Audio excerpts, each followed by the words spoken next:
Hi, I'm Hillary Nichols from Consumer Centrics. Welcome to this video tutorial on assessing the demand, which is step 3 of the practitioner toolkit, What Enables Her Business to Grow.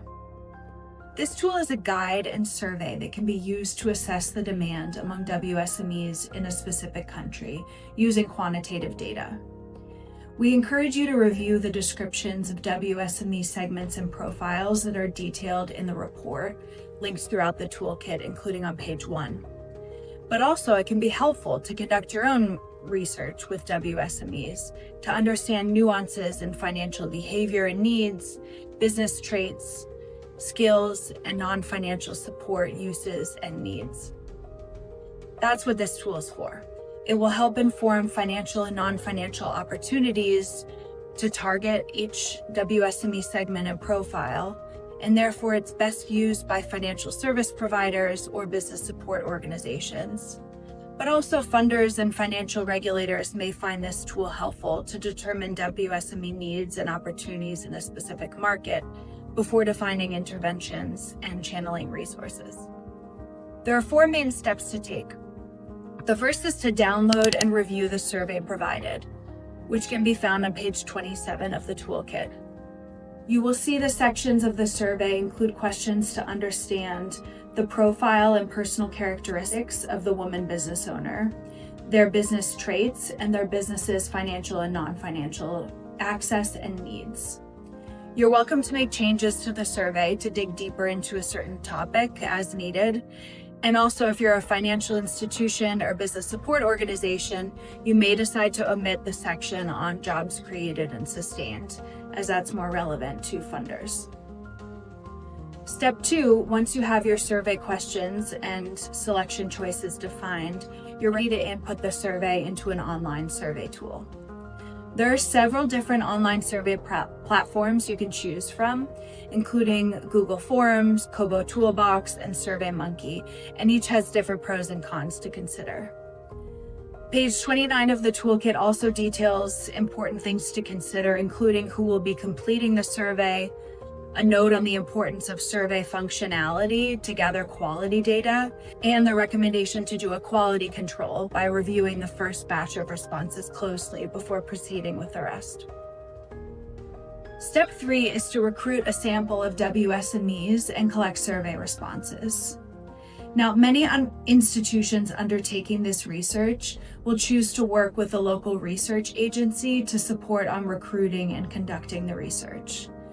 A local agency can be especially helpful to recruit a wide range of WSME profiles to ensure a non-biased sample and also to reach non-clients if you're a financial institution, for example. Page 30 of the toolkit details the recommended criteria for survey participants.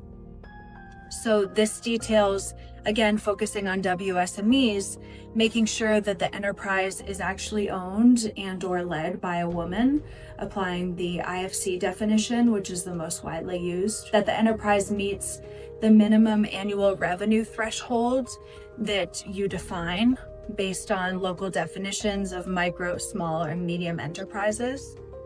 And also that the person interviewed is the female business owner and manager herself, so that you make sure that the questions about her personal profile and business and professional skills are actually applicable.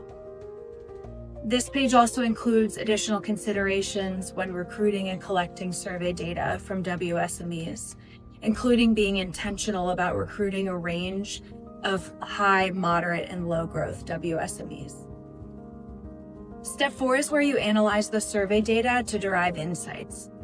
To do this, we recommend splitting your respondents by growth segment, using the responses to question 17A and B. And then analyzing the data within each growth segment using descriptive and even statistical analysis on every variable collected. The goal here is to understand for each growth segment, high, moderate, and low, the personal characteristics of the business owner, the professional and business skills of the business owner, traits describing the business, and financial and non-financial services usage and needs.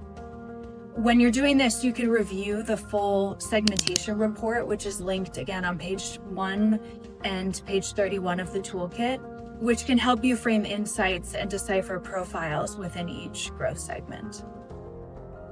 So to conclude, marrying these insights from the demand research with your assessment of the market offering, which is conducted in step 2 of the toolkit, will enable you to identify gaps and opportunities to provide tailored financial and non-financial solutions to each customer segment. So we recommend that you go back to step 2 of the toolkit and complete the sheets on page 25 and 26, which is where you detail financial and non-financial services each WSME growth segment are accessing, and then determining what the unmet need and market opportunity is. This concludes our tutorial on assessing the demand, step 3 of the practitioner toolkit, what enables her business to grow. For more details, please refer to page 27 of the toolkit, which is where step 3 begins. Thanks for watching.